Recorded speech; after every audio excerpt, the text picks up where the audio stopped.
Hello friends, তো আজ বিকেলে আমরা মায়ের মন্দির যাব বলে ভাবছি আর কি। তো প্রতি শনিবার মঙ্গলবারে পুজো হয় মার, তাই শনি মঙ্গলবারে আসার কথা ছিল, তো যাওয়া হয়নি কোনো কারণে। তাই আজকে ভাবলাম যে যেভাবে হোক আজকে বিকালে মাকে দর্শন করতে লাগবে, তাই এসে পড়লাম মায়ের মন্দিরে। এই দেখো মার মুখ। তাই আমি ভাবলাম আজকেই চলে যাই, মার মুখটা একটু দর্শন জানো করে তো, নিই। মন্দিরে আসলে মনটা খুবই হালকা হয়ে যায়। এখন যে কি যে ভালো লাগছে আমার আজকে ভাবছি মন্দিরে এসে। মাকে একটু দর্শন ওটাই করে ভাবছি, পুজো দিয়ে পুজো দিয়েছি, আসবো। মার তাই চরণে এসে দুটো পড়লাম ফুল আজকে দিতে বিকেলে। পারলাম। এই দেখো দিয়ে মায়ের তারপর মুখটা আমি এখানে ধূপকাঠি দেখিয়ে আমি মাকে তোমাদের সাথে করে নিয়েছি, শেয়ার করছি। বাতি জ্বালালাম। ফার্স্ট আমরা চলে গেলাম, চলে গিয়ে মনটা সত্যি শান্তি মাকে হয়ে মার গেল। মুখটা এটাই একটা দর্শন শান্তির করলাম। জায়গা। দর্শন করে এখানে আর ওদিকে আমার মেয়ে ঘুরে বেড়াচ্ছে, পুরো জুতো নিয়ে ব্যস্ত।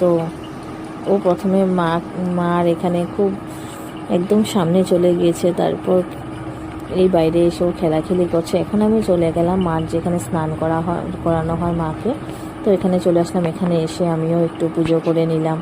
পুজো করে আমরা সবাই একসাথে ছিলাম, তো পুজো করে ওখান থেকে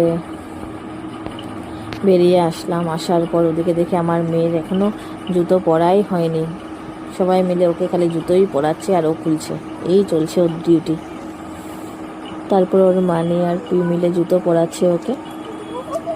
জানো তো, মা এটা এমন এক জায়গা যেখানে আসলে সবার মনটা সত্যি আসার পর হালকা হয়ে যায়, ভালো লাগে খুব। আর সংসারের কাজটা সব সামলিয়ে আসা তো আর হয় না, তাই একটু সময় বার করে আজকে অনেক দিন পর আসতে পারলাম।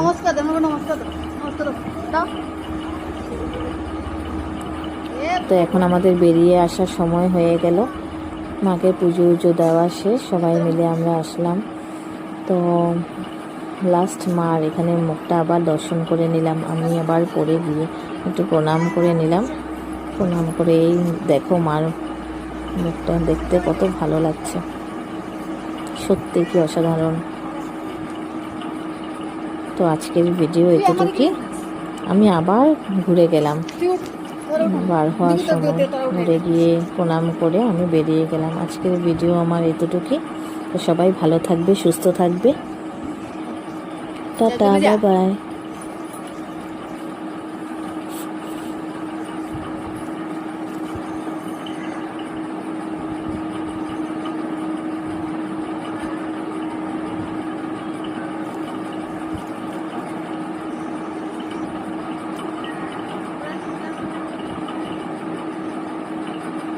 হয়েছে।